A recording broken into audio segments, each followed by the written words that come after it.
Assalamualaikum warahmatullahi wabarakatuh. Apa kabar semuanya? Semoga baik ya dan selalu dalam lindungan Allah Subhanahu wa taala. Baik, perkenalkan nama saya Resni Mulyani, NIM 820051 dari Universitas Muhammadiyah Bone, Program Studi Pendidikan Ekonomi. Baik, pada kesempatan ini saya akan menjelaskan tentang kepemimpinan. Nah, sebelum masuk lebih jauh pada pembahasan, kita harus tahu dulu nih, apa sih arti dari leadership itu? Nah, istilah leadership berasal dari kata serapan bahasa Inggris yang berarti kepemimpinan. Kata leadership memiliki kata dasar leader, berarti pemimpin, serta kata to lead yang keduanya mengandung beberapa arti yang saling berhubungan, yaitu bergerak lebih awal, berjalan di awal, mengambil langkah awal, berbuat paling dulu, memelopori, mengarahkan pikiran-pikiran orang lain, membimbing dan menggerakkan. Nah, leadership adalah proses mempengaruhi orang untuk memahami dan setuju dengan apa yang perlu dilakukan secara efektif, serta proses untuk memfasilitas individu dan kolektif untuk mencapai tujuan bersama. Leadership merupakan sebuah kemampuan menggerakkan, memberi motivasi, dan mempengaruhi orang-orang agar bersedia melakukan tindakan-tindakan yang terarah pada pencapaian tujuan melalui keberanian mengambil keputusan tentang kegiatan yang harus dilakukan. Baik, itu adalah beberapa pengertian tentang leadership.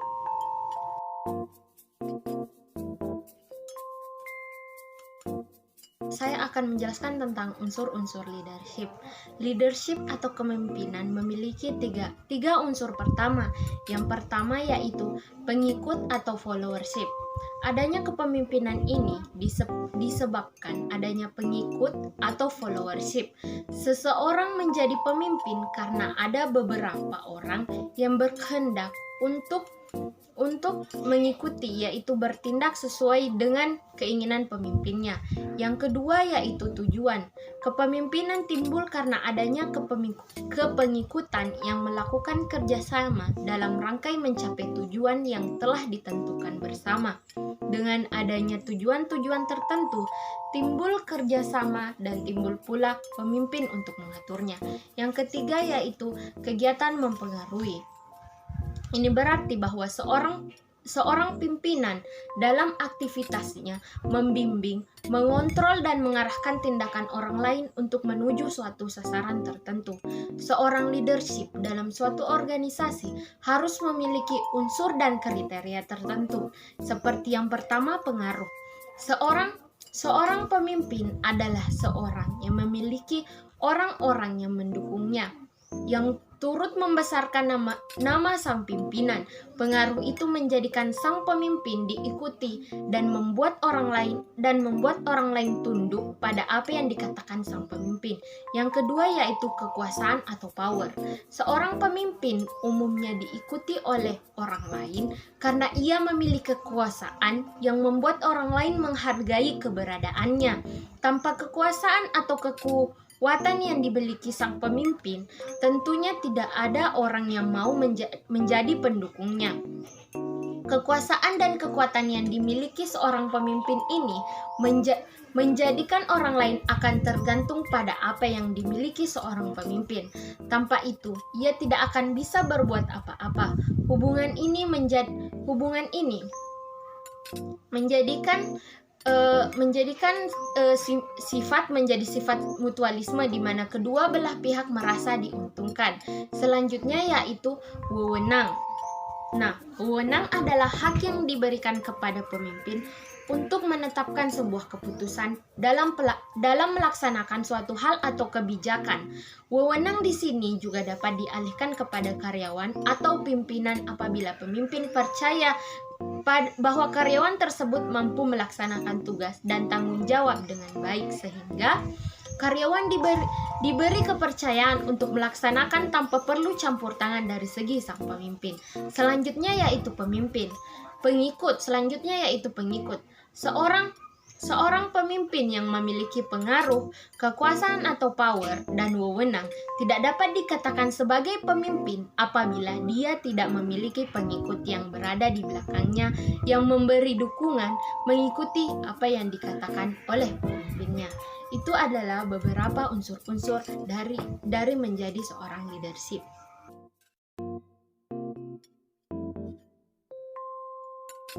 Saya akan menjelaskan tentang fungsi-fungsi dari leadership. Ada beberapa fungsi. Yang pertama yaitu fungsi instruktif.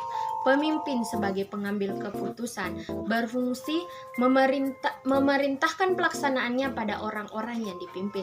Pemimpin sebagai komunikator merupakan pihak yang menentukan apa isi perintah, bagaimana cara mengerjakan perintah, kapan waktu memulai, melaksanakan dan melapor hasilnya, dan di mana tempat mengerjakan perintah agar keputusan dapat diwujudkan secara efektif. Yang kedua yaitu fungsi konsultatif. Pemimpin kerap kali memerlukan bahan pertimbangan yang mengharuskan berkonsultasinya dengan orang-orang yang dipimpinnya.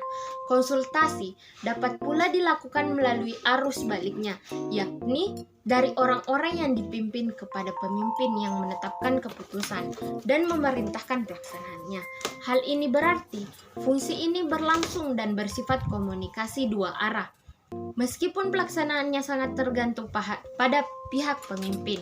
Selanjutnya yaitu fungsi partisipatif. Fungsi ini berarti kesediaan pemimpin untuk tidak berpangku tangan pada saat orang-orang yang dipimpin melaksanakan keputusannya. Pemimpin tidak boleh sekedar mampu membuat keputusan dan memerintahkan pelaksanaannya, tetapi juga ikut dalam proses pelaksanaannya dalam batas-batas yang tidak menggeser dan mengganti petugas yang bertanggung jawab melaksanakannya. Selanjutnya yaitu fungsi delegatif.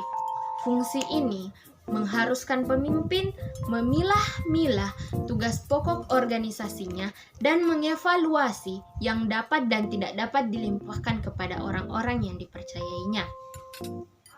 Fungsi delegasi pada dasarnya berarti kepercayaan. Pemimpin harus bersedia dan dapat mempercayai orang lain sesuai dengan posisi atau jabatannya. Selanjutnya yaitu fungsi pengendalian. Pemimpin mampu mengatur aktivitas anggotanya secara terarah dan dalam koordinasi yang efektif sehingga memungkinkan tercapainya tujuan bersama secara maksimal. Baik, itu adalah beberapa fungsi dari menjadi seorang pemimpin.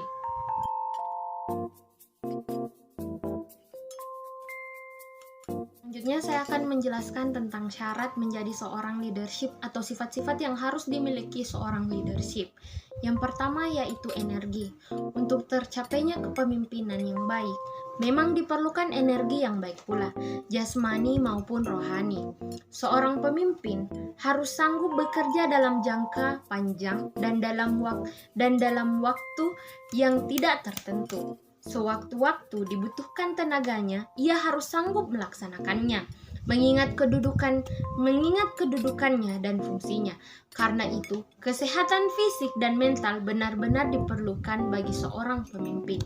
Yang kedua yaitu memiliki stabilitas emosi.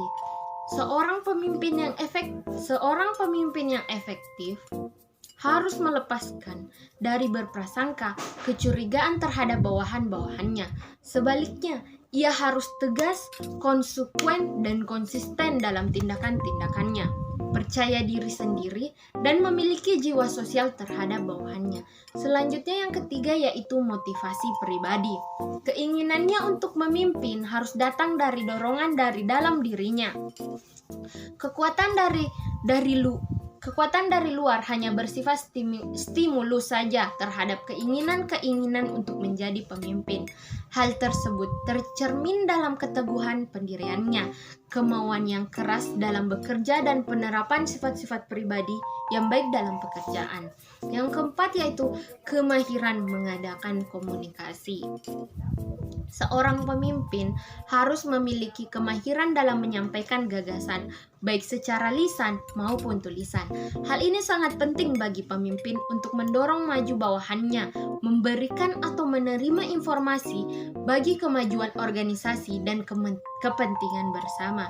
Yang kelima yaitu kecakapan mengajar. Sering kita dengar bahwa seorang pemimpin yang baik pada dasarnya adalah seorang guru yang baik. Mengajar adalah jalan yang terbaik untuk memajukan orang-orang atas pentingnya tugas-tugas yang dibebankan atau sebaiknya. Yang keenam yaitu kecakapan sosial.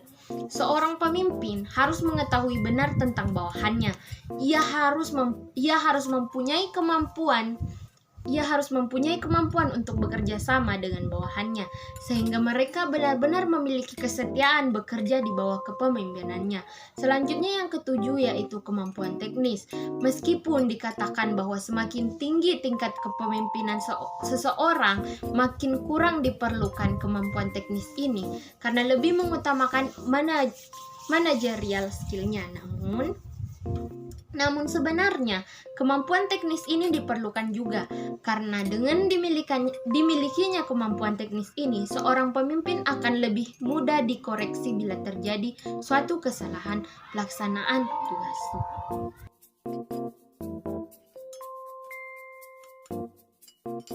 Nah, setelah kita mengetahui tentang leadership, kira-kira apa sih manfaat dari keberadaan leadership ini dalam sebuah tim atau perusahaan atau organisasi? Nah, ada beberapa manfaat. Yang pertama yaitu mampu meningkatkan produktivitas tenaga kerja. Yang kedua, bisa membantu meningkatkan kemampuan para karyawan untuk mampu bekerja di bawah tekanan pemimpinnya. Yang ketiga yaitu tim bisa sambil belajar dalam meningkatkan kecerdasan emosional.